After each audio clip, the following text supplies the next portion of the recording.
चलो ये क्वेश्चन देखते हैं। वन और more than one option is correct. Two spherical planets P and Q have same uniform density rho, masses MP and MQ and surface area A and 4A respectively. A spherical planet R also has uniform density rho and its mass is MP plus MQ.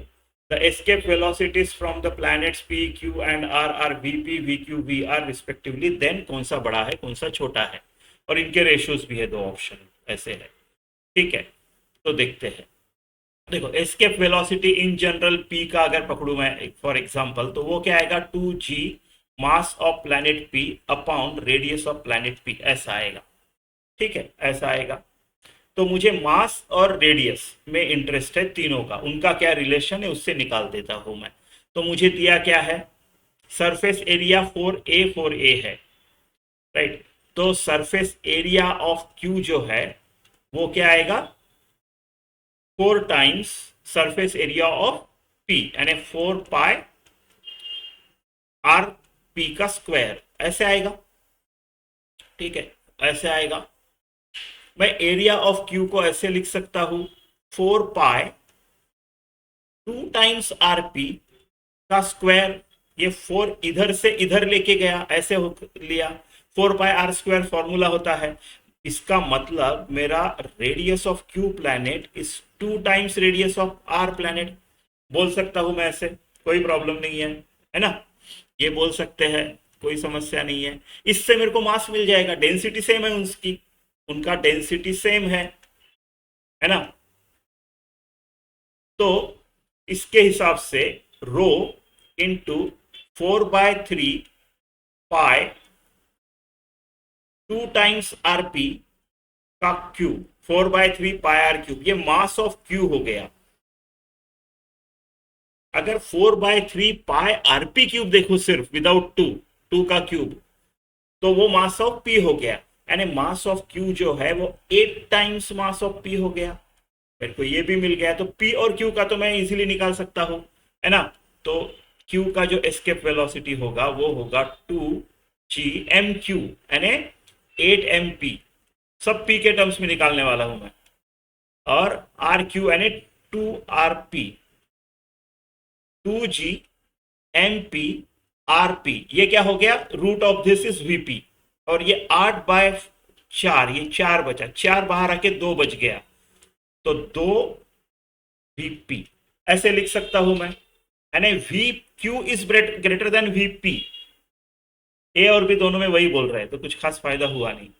ठीक है, हाँ, but ये देखो D option correct हो गया। यहां से इसको मैं vp/vq, अगर इसको इधर लाऊं तो इसको नीचे ले जाना पड़ेगा, तो 1/2। तो चलो डी तो करेक्ट हो गया, है ना। अभी बाकी के लिए आर को निकालना जरूरी है। अब मास ऑफ आर क्या होगा,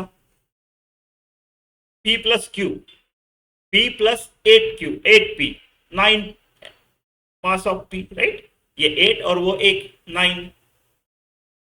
रेडियस कितनी आएगी, इसी में रख देता हूं, है ना, इसी में रख देता हूं।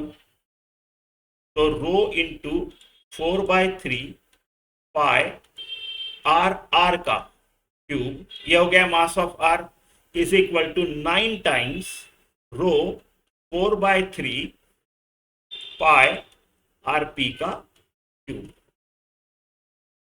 ठीक है, अब ये 9 जो है, 9 आरपी क्यूब, आर क्यूब और 9 आरपी क्यूब, यानी मेरा आर क्यूब जो है वो 9 टाइम्स आरपी क्यूब है।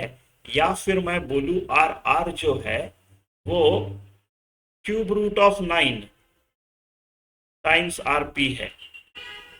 क्यूब रूट ऑफ 9 क्या आता है, 2 का 8 आएगा, 2 2 2 8, 2.1 421 और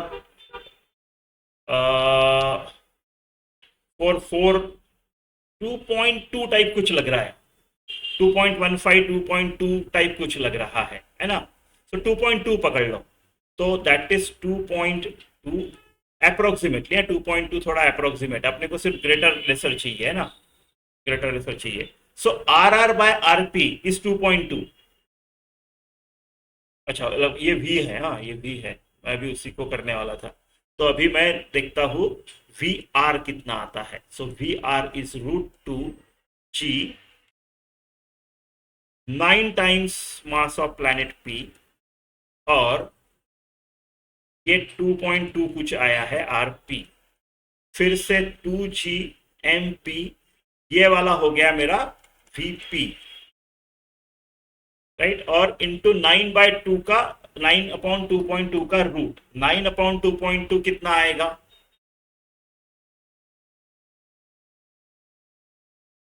3 ना? नहीं नहीं, 3 नहीं, 3 नहीं, हम लोगों ने 2.2 इंटू ये किया है, नॉट 3 × 2.2, 3 × तो 6.6 हो जाएगा ना, तो ये आ जाएगा 4, 4 किया तो 88, 4 पकड़ लो, थोड़ा सा ज्यादा है 4 से, ये 2.2 की जगह 2.1 वगैरह कुछ होगा, तो ये 4 से बड़ा है, तो ये 2 नहीं आएगा बाहर, ये 2.1 वगैरह कुछ तो बाहर आएगा अप्रोक्सीमेटली, ऐसा अंदाज से, ऐसा। तो V R by V P 3 तो नहीं है, 3 तो नहीं है, 3 होता तो ये 9 की जगह 27 होता था, 3 तो नहीं है, तो ये ऑप्शन तो गलत है आपका सी। और डेफिनेटली वी आर जो है वो वी क्यू से बड़ा है, वी क्यू क्लियरली 2 टाइम्स है, और ये मोर देन 2 टाइम्स है, तो आपका ये करेक्ट है, बी और डी, इसका है बी और डी।